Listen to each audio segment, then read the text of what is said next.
رحم الله من يقرأ سورة الفاتحة. بسم الله الرحمن الرحيم. الحمد لله رب العالمين الرحيم مالك يوم الدين إياك نعبد وإياك نستعين صراط الذين أنعمت عليهم غير المغضوب عليهم. أعوذ بالله من الشيطان الرجيم. بسم الله الرحمن الرحيم. ربي اشرح لي صدري ويسر لي أمري واحلل عقدة من لساني يفقهوا قولي.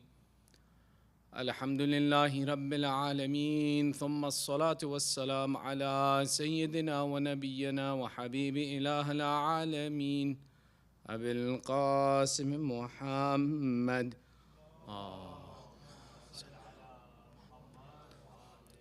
وعلى آله الطيبين الطاهرين المعصومين، واللعنة على أعدائهم أجمعين من الآن إلى قيام يوم الدين.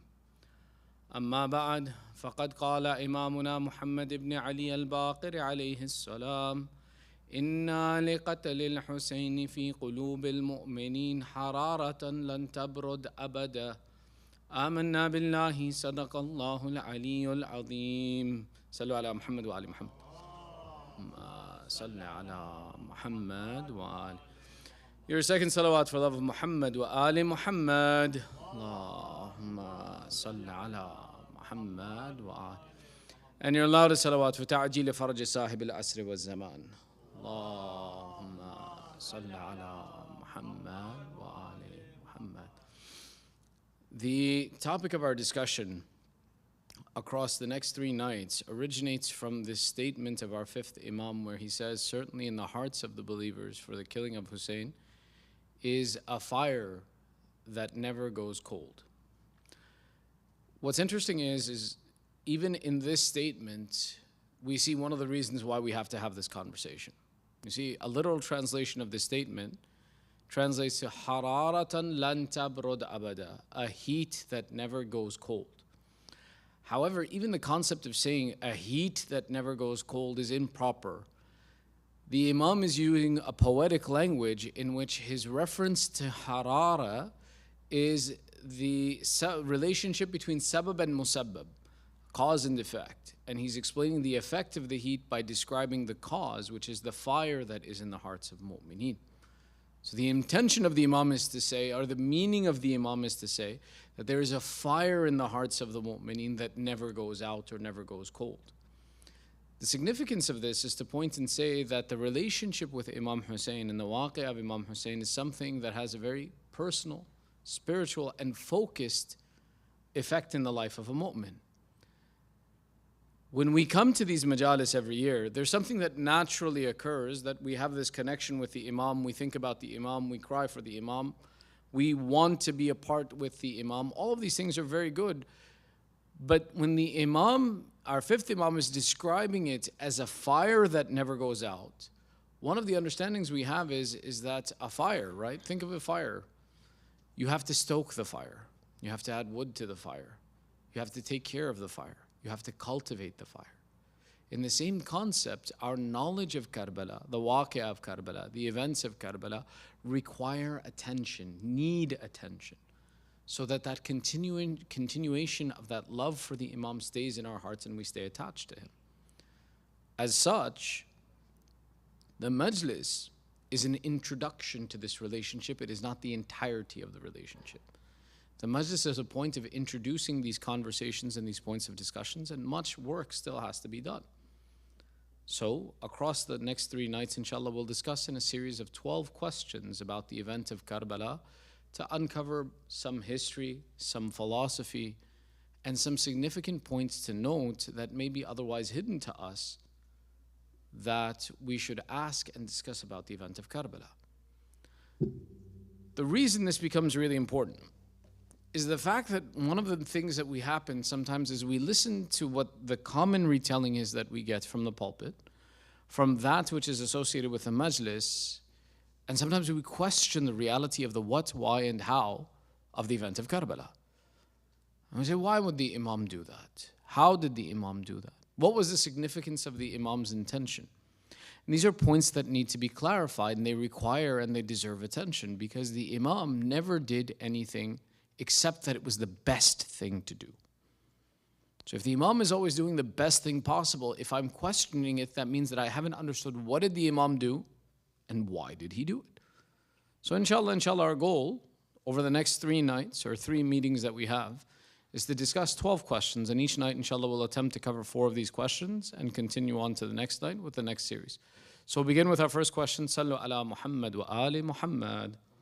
Allahumma salli ala Muhammad wa ali Muhammad. Why did Imam Hussain go to Kufa? This question, while it may seem like a pretty normal question that, well, he was invited there, the question, if the Imam knows what the reality of events are going to take place is, why would the Imam make the intention to go to the city of Kufa? He knows the history of Kufa, he knows the types of people that are there, he knows what's going on. But the Imam still makes the intention and proceeds to the city of Kufa. One of the events that takes place is before the Imam leaves the city of Medina, his brother Muhammad Hanafiya has an argument with him actually about why do you insist on going to Kufa? And the Imam says that no, this is what I'm going to do, and Muhammad Hanafiya gives him counsel and says stay in the city of Makkah, go to these other places. There were many places that offered security to the Imam. There were the followers of Ahlul Bayt in the country of Yemen, that those were lands that were loyal to Ahlul Bayt. There were people in Khurasan and other places around the Islamic Empire who loved Ahlul Bayt as well too and would have given them security and a place to be safe. But the Imam insists on proceeding to Kufa. One of the reasons for this is that the Kufans had made invitations to the Imam. Now the invitations of the Kufans, we begin and we think that, oh, the Kufans invited Imam after or, during the death of Muawiyah, they had made intentions. No. The Kufans had been inviting Imam Hussain for a period of 10 years. You see, when Imam Hassan abdicated the Khilafat and gave up the Khilafat, he signed a treaty with Muawiyah. The conditions of this treaty stipulated, amongst other things, that Muawiyah, upon his death, would return the Khilafah to Imam Hassan, and if Imam Hassan had passed, to Imam Hussain. This condition that was stipulated in the treaty, the people of Kufa, when they saw the death of Imam Hassan, they went running to Imam Hussain and they said, now we want you to raise the flag and rise up against Muawiyah. We'll raise an army for you. People of Kufa were not happy with the rule of Muawiyah. They wanted out. So they had been asking the Imam, and the Imam, after the death of Imam Hassan, said, no. Though my brother has died, his treaty is still valued and demands to be respected. That I will not violate this treaty just because I didn't write it. The Kufans were saying it was a treaty your brother made, not you. What does it have to do with you? Oh, Hussein, rise up, we will rise behind you. And the Imam kept insisting that no, this isn't the time to rise up. So at the death of Muawiyah, when the Kufans again begin their appeal and they say, now the treaty has expired, the right is yours. We acknowledge your right of authority that was stipulated in this treaty, and we insist upon supporting the call of the truth. The invitation of the people of Kufa was not one shakhsi, personal to Imam Hussain to say, oh, Imam Hussain, we like you, let's do this. No. The stipulation in the interest of the people of Kufa was to honor and to fulfill, and though they had tried not to, was they said the conditions of the treaty based in the religion of Islam is that the right of Khilafat has to be turned to you, O Imam Hussain. And we will stand by the right of Islam, not you personally. All of the other places the Imam could have gone was his personal interest, was his personal security and sanctity. But in Kufa, the interaction and the invitation was on the basis of the demands of the treaty and on the basis of upholding the values of Islam that the Khilafat was bound to follow. And the people of Kufa said, when the Khilafat is not following the rules and regulations of the treaty, then we will stand up for justice and we will stand up for what is right to now defend the policies of Islam that should be enacted and nothing else. This is a powerful sentiment. This is a sentiment that demonstrates till today that the Imam's interest himself when he goes to the city of Kufa was not self-interest. The Imam's actions were based on protecting the fundamentals of Islam. And this is why he selects the location of Kufa to go to. Which brings us to our second question. Sallu ala Muhammad wa ali Muhammad. Allahumma salli ala Muhammad. Listen, man, I'm going to get at least 4 salawat out of you every night, okay? And these 4 salawat, if they don't sound good, we're going to end the questions early because this is research that I'm trying to give you. If you guys fall asleep in research, then there's no point talking about it, right? One more sallu ala Muhammad wa ali Muhammad. Allahumma salli ala Muhammad wa ali Muhammad. The second of our questions, was it the Shia that killed Imam Hussain? One of the common arguments made by various schools of thought and supposed historians, fake historians, is to say that why do you Shia cry for Imam Hussain? You're the ones who killed him. Kufa was a Shia town loyal to Imam Ali, and they are the ones who went about the process of killing the Imam, so it's your own fault. You're crying over yourselves. You have no one to blame but yourselves. This is a lie. This is false. A minute ago, we pointed to the fact that Muawiyah took the Khilafat from Imam Hassan. Let's look at the events of history when Muawiyah takes the Khilafat. First off, Kufa, in terms of its love for Ahlul Bayt, we are tied to the Khilafat of Imam Ali. What happens? Why did Imam Ali move his Khilafat to the city of Kufa? When Imam Ali takes the position of Khalifa, Talha, Zubair, and other people, they become unhappy about this. And they say that we're not happy with the rule of Ali. Why? Talha and Zubair actually helped and lobbied for the Khilafat of Imam Ali to take place. They wanted Imam Ali to be Khalifa because they imagined if we help Imam Ali get the Khilafat, we'll get positions of power and governorships. We'll get rewards. When Imam Ali became the Khalifa, he didn't give them anything. They got nothing special. Even though they said, Ya Ali, we helped you get this Khilafat. Imam Ali explained and he says, this Khilafat is no more valuable to me than the chewed up food in the mouth of an ant. Holds no value to me. So he gave Talha and Zubair nothing. So Talha and Zubair, in their interest in getting power, left the city of Medina, went to the city of Basra and sacked the city of Basra and established a new system of governance to raise an army to overthrow Ali ibn Abi Talib. When this happens, Imam Ali goes to the people of Medina and he says, oh, people of Medina, you elected me the Khalifa. Now it's time to defend the Khilafat. From the entire city of Medina, not more than 800 soldiers joined Imam Ali. No army. Talha and Zubair were sitting over an army of 10,000, and Medina says, here's 800 soldiers, this is all we have. In this condition, Imam Ali was in the need of support to go and defend the religion of Islam, defend the position of Khilafat. He sent Ammar ibn Yasir and his son Imam al-Hassan to the city of Kufa.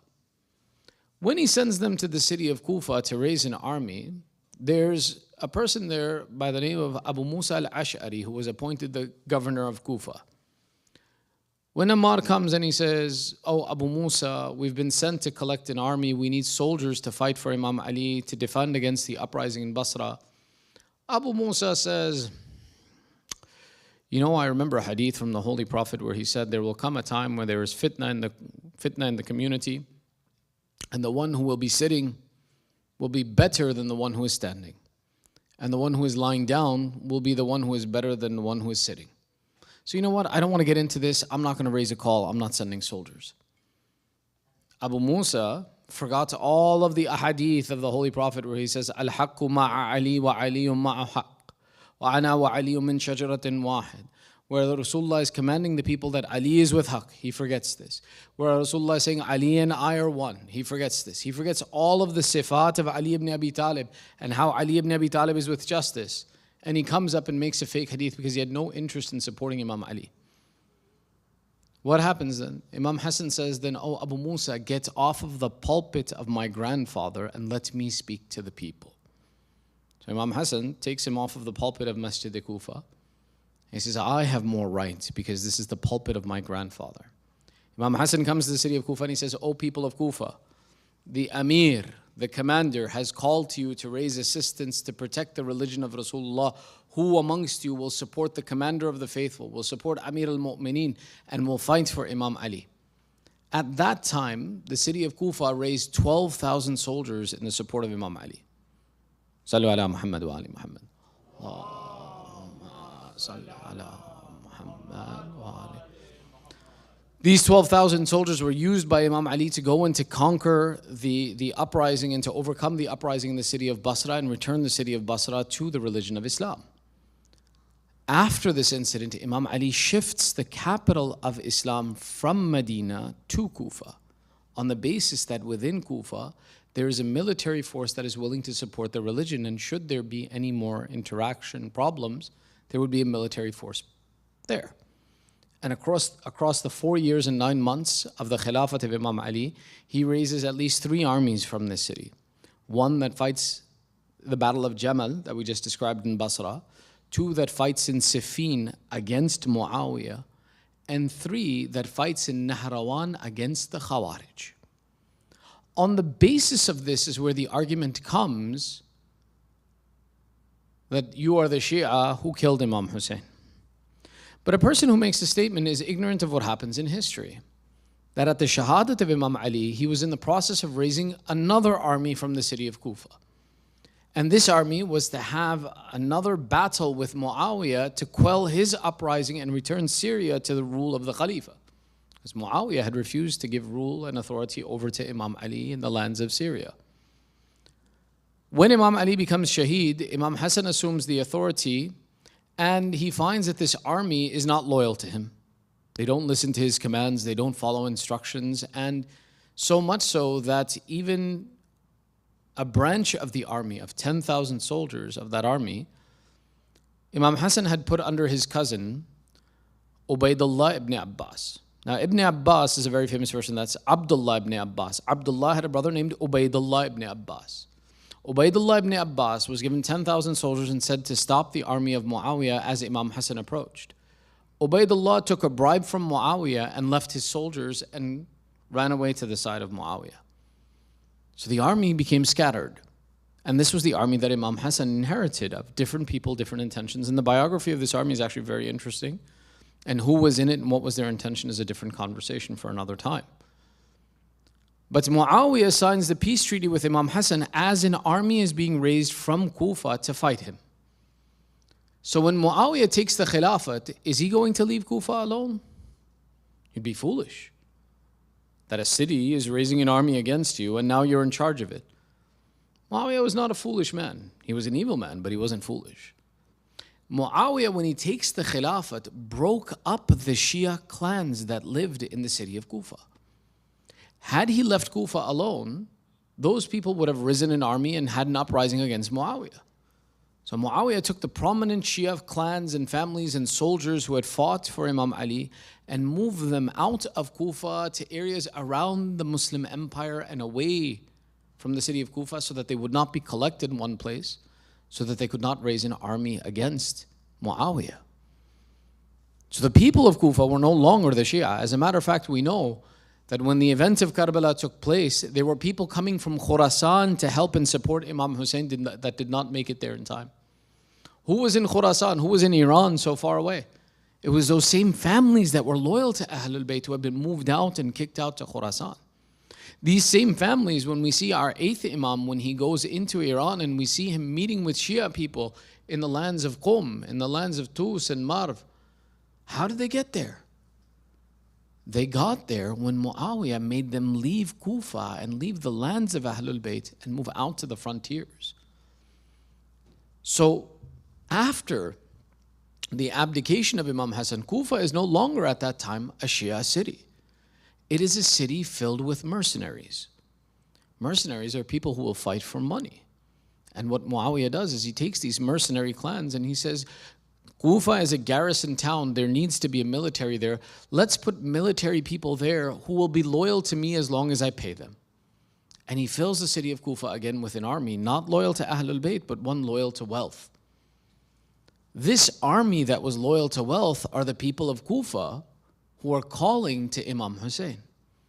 And they're calling to Imam Hussain, why? Because Muawiyah has treated them very poorly, and they've heard the news that when Ahlul Bayt was in charge of this city, Ahlul Bayt used to treat them well.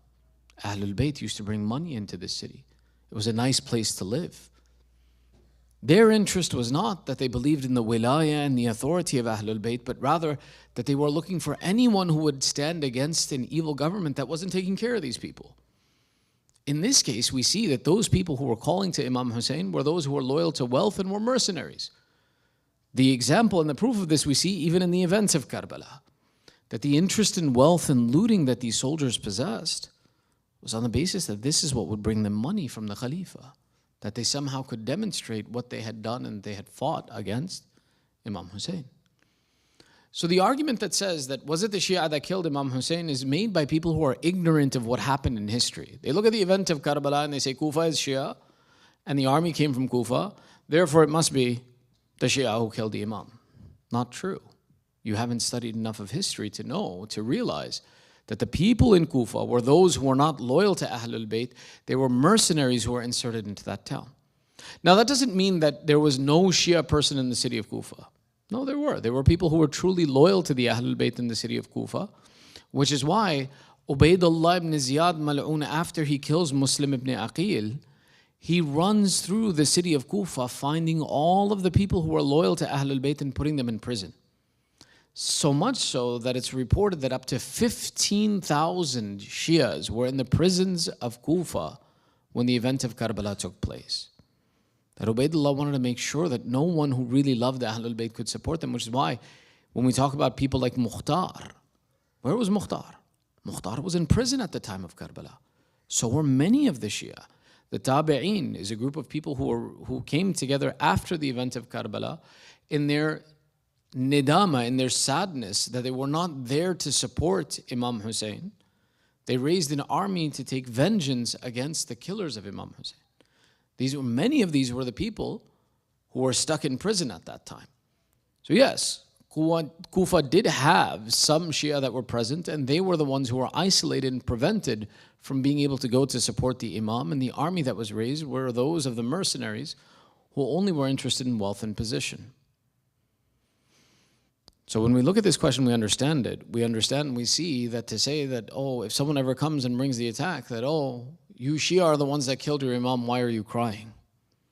This is a person who has not studied history, does not know the events in history, and has brought simply false claims by looking at general trends and saying, oh, I know what this is. Kufa as a city does hold a special place for us.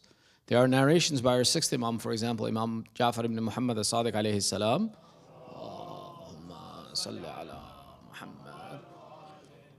where when a person is moving to the city of Makkah and says, Yabna Rasulullah, I'm going to move to Makkah. The Imam says, why? He says, because I want to be closer to Allah. I want to be next to the house of Allah. The Imam tells him, he says, Makkah is a place that is shrouded in the mushrikeen. Stay in the city of Kufa, that is the place of our Shia to stay. That the Shia, that their central base is the city of Kufa. This is very true. But that doesn't mean that it was always like this in every day and every moment in history shows that this was the place of the mu'mineen. No, there were times where it wasn't, where it was artificially changed so that it wouldn't support the Ahlul Bayt. But for us, Kufa is a good place. Kufa is a place we want to be. It is the place where the government of the 12th Imam, Sahib al-Asr wa Zaman, Ajjalallahu ta'ala farajuhu, Salli ala Muhammad, will be based in the city of Kufa. The house of Imam Zaman will be next to Masjid al-Sahla.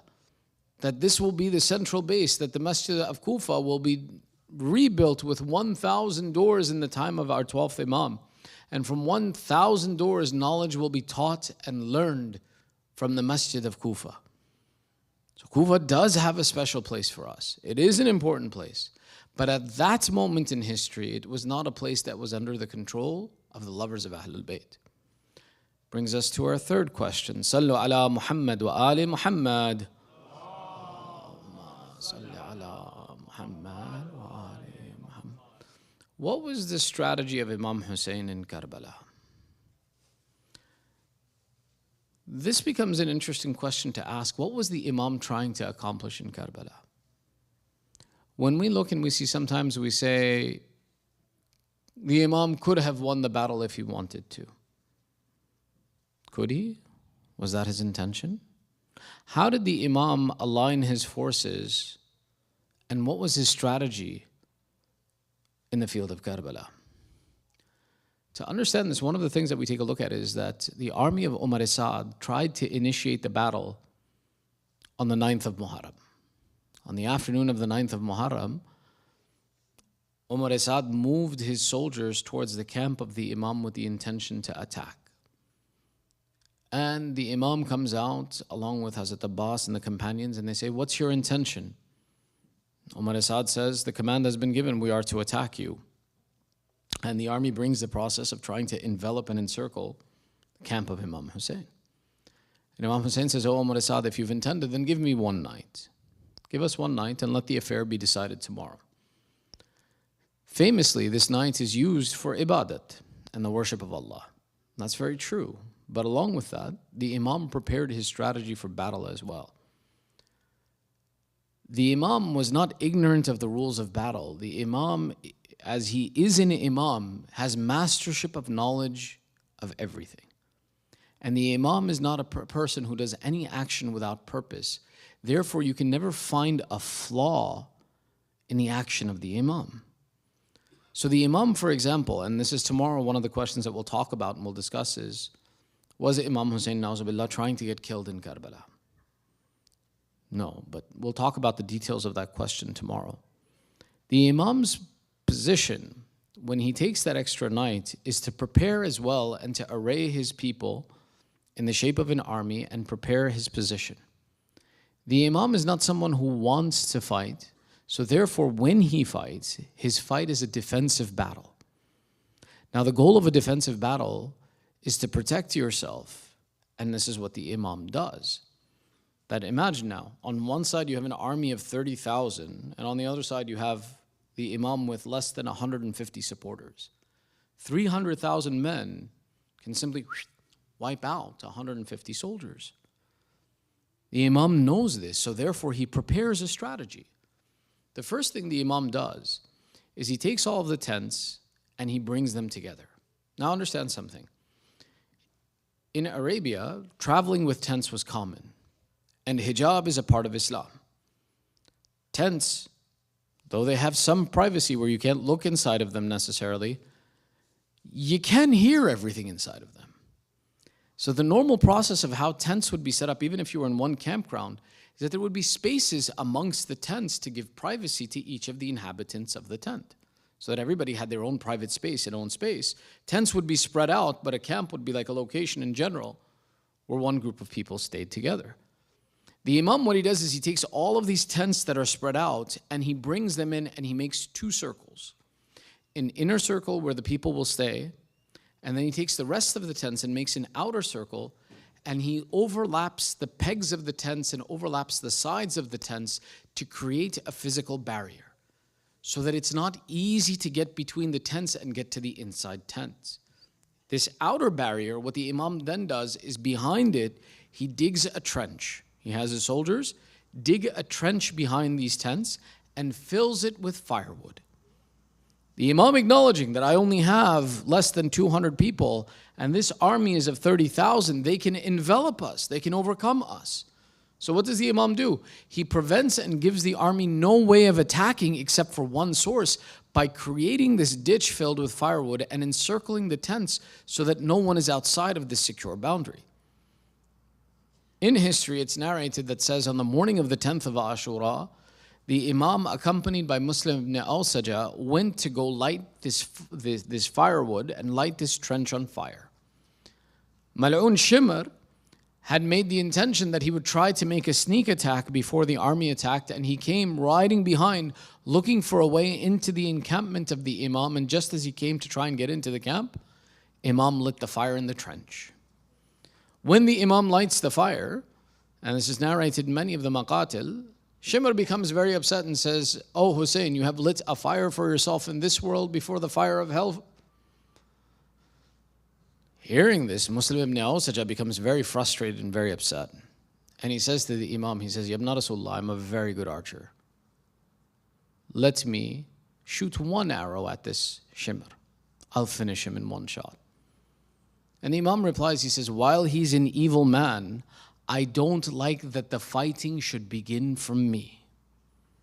This statement of the Imam is mahall shahid, is the place of showing and proving the point that we're mentioning, that the Imam's intention was to have a defensive war that fights only if he had to, not to present an aggressive war and try to kill and wipe out these people. Remember something, the purpose of the Imam, much like the purpose of our Holy Prophet Rasulullah sallallahu alaihi wasallam, is to give guidance and hidayah to humanity, not kill and destroy humanity. Therefore, even this Imam, his goal is somehow that these people should come to hidayah, not that the Imam is interested in decimating and killing them. The Imam wants to guide them. So his position is entirely defensive.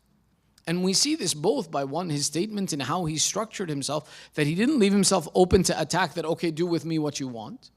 Nor did he go out and say that I'm going to kill all of you and that I want to kill you. No, he says, I don't like the fighting to begin from me. And he prevented all of his soldiers from starting the fighting in this instance. Further, we take a look and we see the day of Ashura, the first approach the Imam makes in front of the army is on a camel. One of the things in Arab culture is that you make war on a horse and you make peace on a camel. That the Imam begins his approach to the army, not with the intention of attack, but with the intention of offering guidance. So the Imam, the morning of Ashura, you'll see the speeches of the Imam. It's not that the Imam sat in battle armor with his sword drawn and then said to the people, don't do this. No, the Imam came with sincere intentions. He even rode an animal that would show them that I have no desire to fight you. And he came and he began to preach to the people in the army of Umar Sa'd. But what did the army of Umar Sa'd do in return? It said that as the Imam would begin to speak, the army intentionally, so that no one could hear the words of the Imam, would begin to bang and clatter their armor and make noise, so that the noise would be raised so much that the voice of the Imam could not be heard by the people, that they should not be influenced from their intention by what the Imam said. This action is why you see the Imam say the morning of Ashura that you cannot hear my words because your stomachs are filled with haram.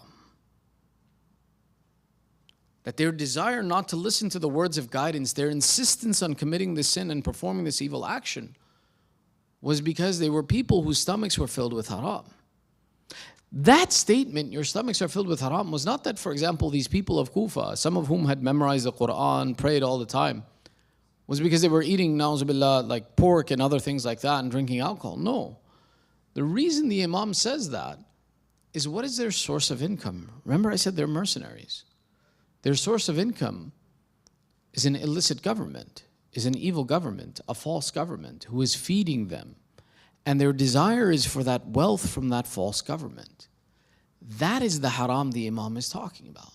That are you paying attention to? Where is your wealth coming from? Tomorrow, should you find it difficult to want to listen to the Imam, to follow the Imam, to support the Imam, that we try to ignore and put aside, that no, don't tell me, I don't want to hear it. Sometimes what that causes, that's causing us to be like that, is the same thing that caused the people to join Umar Sa'd. That they had been raised on illicit wealth, and that illicit wealth had an impact. This wasn't the only way that the Imam intended to build a defensive battle and not an aggressive battle. Another thing that we take a look at is, how did the Imam array his soldiers? If he had 150 soldiers, let's say 150, the true number is between 72 and 120. But let's exaggerate and say up to 150 men the Imam had. The most powerful of these forces that he possessed was Abu al-Fadl al-Abbas. Hazrat Abbas, his bravery is unlike anything else, right? In the morning, when the first attack of the armies comes, the army of Umar Sa'd tries to overcome the entire army of Imam Hussain. And they take the entire army and they charge the camp of Imam Hussain. They realize we can't attack from behind, so they come back and they attack from the front. And in this clash of armies, 10 of the soldiers of Imam Hussain become overcome and separated from the rest of the army. And these 10 soldiers can't get out of the grip of the army of Umar Sa'd. Imam Hussain sends one Hazrat Abbas and he frees these 10 men. This would make us analogy to say that Abu al-Fadl al-Abbas did what 10 men could not do. But the bravery of Hazrat Abbas is even more than that. That when Hazrat Abbas eventually goes to collect water, there are 4,000 men stationed in front of the river Furat, and Hazrat Abbas overcomes 4,000 men. So you can make the analogy to say that Abul Fadl Abbas is greater than 4,000 men. But the true strength of Hazrat Abbas is to see how Imam Hussain used him on the day of Ashura. And on the day of Ashura, when you see the Imam go to aid every soldier in the battlefield, go to the side of every shaheed in Karbala, it's because the Imam has confidence that in his defensive position, his women and his tents cannot be attacked. And the reason was that an entire army of 30,000 was afraid of this one Hazrat Abbas who stood in front of the tents of Imam Hussain. The significance of Imam Hussain not giving Hazrat Abbas the permission to go and attack in the field of Karbala, to go face off against this army and to destroy the army or to attack openly against the army, was for this exact reason, that the Imam was not intending to destroy these people. He wanted to guide the people. His intention was entirely to be defensive and to protect his family from harm while opening the doors of guidance and attempting to bring these people to guidance. So the effort of the Imam, as we see, how does he use his forces? How does he align his soldiers? How does he behave? The Imam's intention was hidayah, hidayah, hidayah. His goal was to have hidayah for these people and for people who would come afterwards. If the Imam's goal was victory, you think any human being could stop the Imam from achieving victory? If the Imam's goal was decimating this army that stood in front of him, you think anyone can stop the Imam from doing what he desires? No. But that wasn't the intention of the Imam. The intention of the Imam was to present an example of guidance to those people and to us till today. And that's exactly what the Imam accomplished. The victory of the Imam was never intended to be on the battlefield. That wasn't the goal of the Imam, to kill these people. The goal of the Imam was that an example of hidayah and what Allah wants from humanity to be established here. Which is why you take a look and you see that in Tariq, the Imam on the day of Ashura tells them, give us water. The Imam tells them repeatedly, give us water. When all of his soldiers are killed, he still says, give us water. Give me water.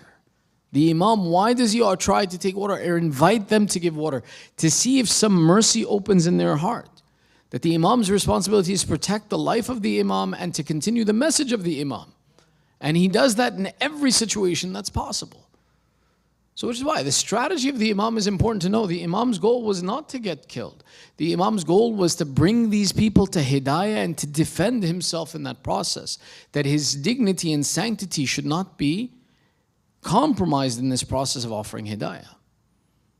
That's why we see the Battle of Karbala the way it is structured. Intentionally, the Imam put his forces in a way to make sure that his goal was the one that proceeded forward, and no one till today could confuse the intention that the Imam tried to kill everyone but couldn't.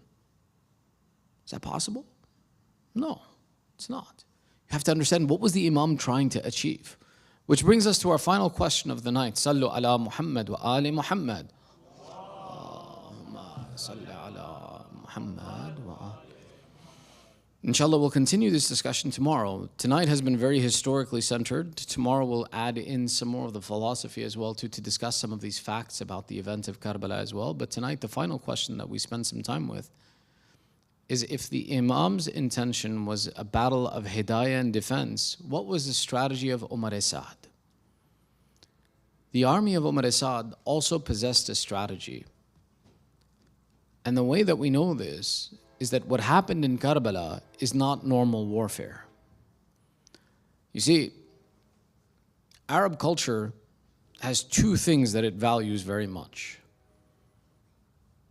And we know this because of the poetry and the speech. One is love and poetic statements and beauty of speech. And the other is bravery. The fact that bravery is so important to Arab culture, there is an etiquette to warfare. Karbala, what happened in Karbala on the day of Ashura is not the first battle that takes place in Arabia. Many battles took place. How do we know this, and how do we know what happened in each of these battles? We know because there's an etiquette to warfare. There would be people who were responsible for writing down and sharing and showing the bravery of the soldiers who would fight. And this bravery that they would demonstrate, these information that they would give, was to continue to promote that culture and etiquette of bravery. So the etiquette of warfare had already been long established in Arabia. As a matter of fact, some of the etiquettes of warfare were established because of the religion of Islam. Shall I give you an example? All right, Sallu ala Muhammad wa ali Muhammad.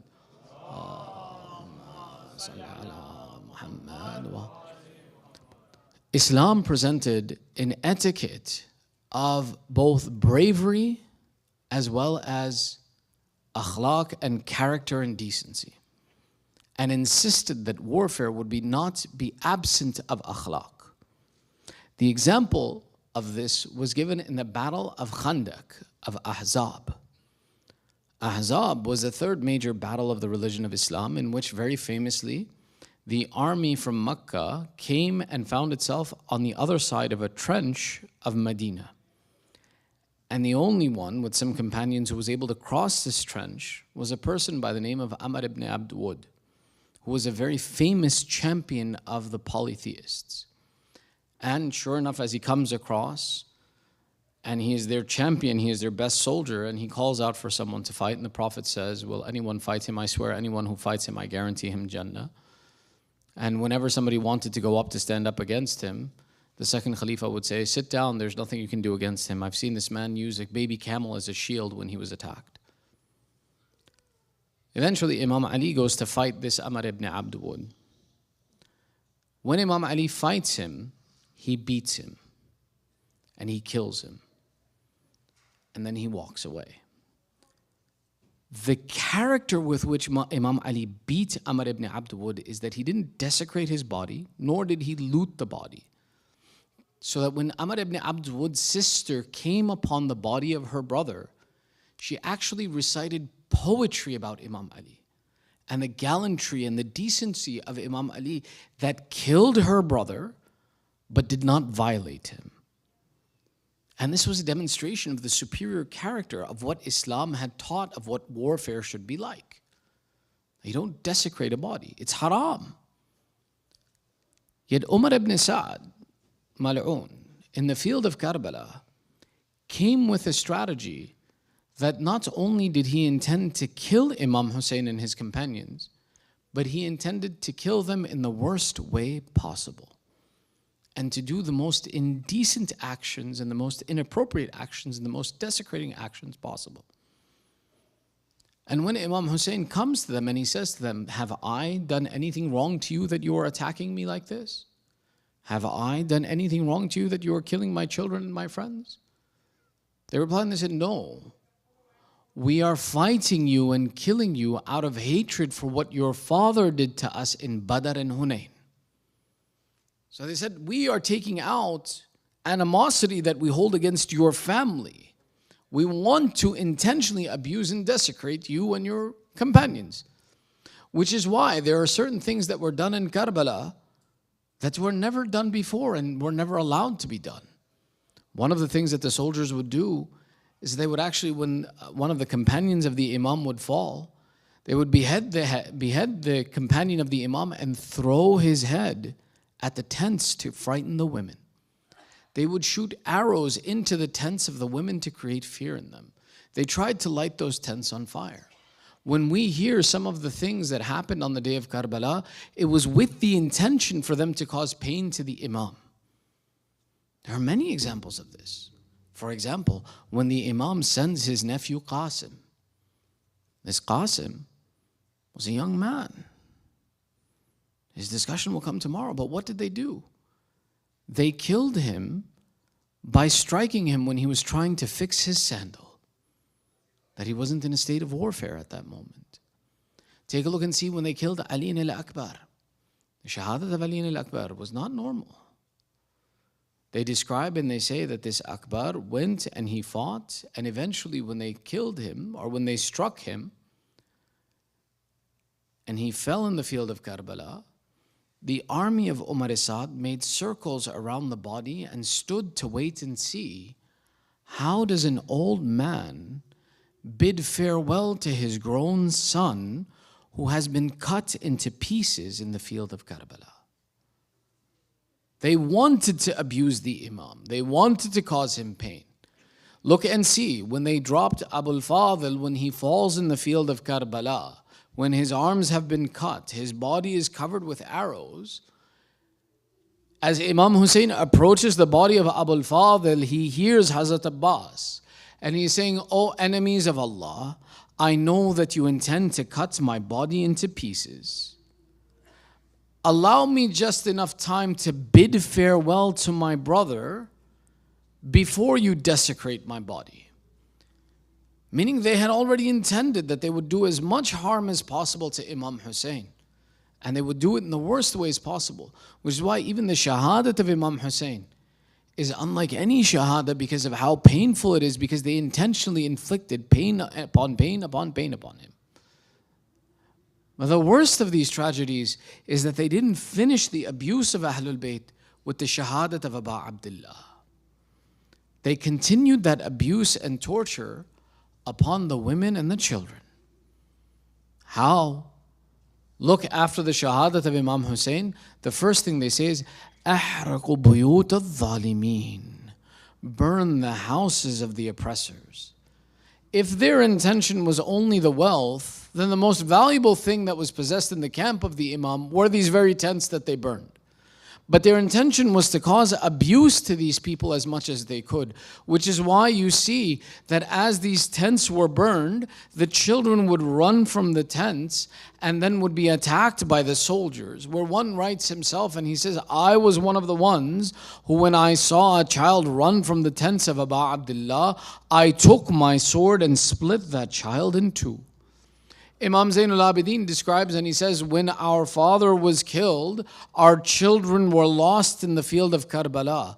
Like you take a tasbih and break a tasbih and how its beads spread everywhere, so was our family after the event of Karbala, that they took the hijab and the rida of the women by the points of the spears. They abused the children in the field of Karbala. They continued this abuse by parading the women and children through the fields and through the cities in the lands of the Muslimin. To where Sayyidah Kulthum is forced to say as they enter into the city of Sham, she says, "Oh Mal'un Shimr, take the heads from another door, let us go from another door. Allow us some dignity and decency." Yet that Mal'un was the one who refused to give them this freedom and this space and insisted that no, you shall suffer the indignity, that your heads will be entered into the city with you, that you shall see the heads of your fathers and your brothers and your children, as the people then disgrace you. They describe and say, as the women entered into the city of Sham, who had stones would throw stones at them, who had trash would throw trash at them, who had ash and burnt wood would throw burnt wood at them. The women bore all of these difficulties until one old woman whose back was completely bent, she went and she picked up some stones, looked for the head of Imam Hussain and began to throw stones at the head of Aba Abdullah. Kulthum could not bear the difficulty. She said, "Oh old woman, have you no shame? Do you not know that this is the son of Zahra? This is my brother who was killed thirsty and hungry alone. Oh woman, you are abusing his head. Did you know they left him without ghusl and kafan in the field of Karbala? Do you know my brother is the one whose body lay under the open sun? Oh woman, the horses played on the chest of my Hussain, and now you are abusing him by throwing stones at him. Have you no shame?" It was Imam Zainul Abidin who calmed Kulthum in this moment, lest that she raise her hands to curse these people who abused not just the women, but continued to abuse the son of Zahra. ألا لعنة الله على القوم الظالمين وسيعلم الذين ظلموا أي منقلب ينقلبون. We raise our hands in dua. ندعوك باسمك العظيم الأعظم الأعز الأجل الأكرم. 10 times we call out, Ya Allah, Ya Allah, Ya Allah, Ya Allah, Ya Allah, Ya Allah, Ya Allah, Ya Allah, Ya Allah, Ya Allah, Ya Mahmud بحق محمد, Ya أعلى بحق علي, Ya فاطر السماوات بحق فاطمة, Ya محسن بحق الحسن, Ya Qadim al-Ahsan bihaqq al-Hussain. Oh Allah, forgive our sins, cover our flaws. Ya Allah, accept this small ibadat from us. Ya Allah, give the thawab of this majlis to our marhumin and all those who are in need of dua. Ya Allah, there are those amongst our families, our community, the mu'mineen who are suffering through sickness and disease. Ya Allah, give shifa to the mu'mineen wherever they are. Oh Allah, keep our children and our families on the upright path of Ahlul Bayt. Oh Allah, hasten the reappearance of Sahib al-Zaman. Make us and our families from the upright supporters of Sahib al-Zaman, and entitle us to the ziyarat of Imam Hussain in this world and the shifa of Imam al-Hussain in akhirah. One surah Fatiha with your loudest of salawat ala Muhammad wa ali Muhammad. Allahumma salli ala Muhammad wa ali Muhammad.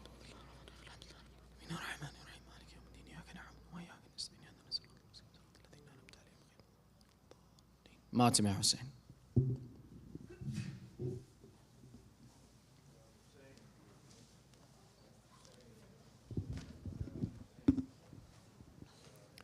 الشام الشام الشام یاد جبا جاتا ہے بابا یاد جبا جاتا ہے بابا دل میں رفت جاتا ہے بابا کوفے کا اور شام کا منظر کوفے کا اور شام کا منظر قبر پہ شبیر کی کرتے تھے عابد پکار ہو گئے کیا کیا جفا سنیے شہ کربلا سر پہ کسی کے نہ تھی چادر یاد جبا جاتا ہے بابا دل میں رفت جاتا ہے بابا کوفے کا اور شام کا منظر کوفے کا اور شام کا منظر ایک رسن میں بندے چھوٹے بڑوں کے گلے برسر دربار سب اس طرح لائے گئے اتو سے برساتے تھے پتھر یاد جبا جاتا ہے بابا دل میں رفت جاتا ہے بابا کوفے کا اور شام کا منظر تو کسے ہرگز نہ تھا بابا میرا سر جھکا حد کری اور بیری کا کوئی مجھے غم نہ تھا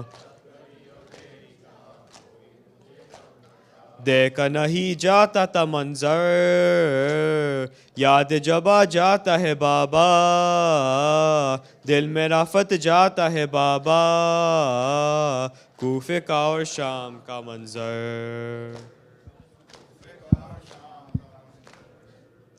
یا حسین پر محمد والے محمد صلوات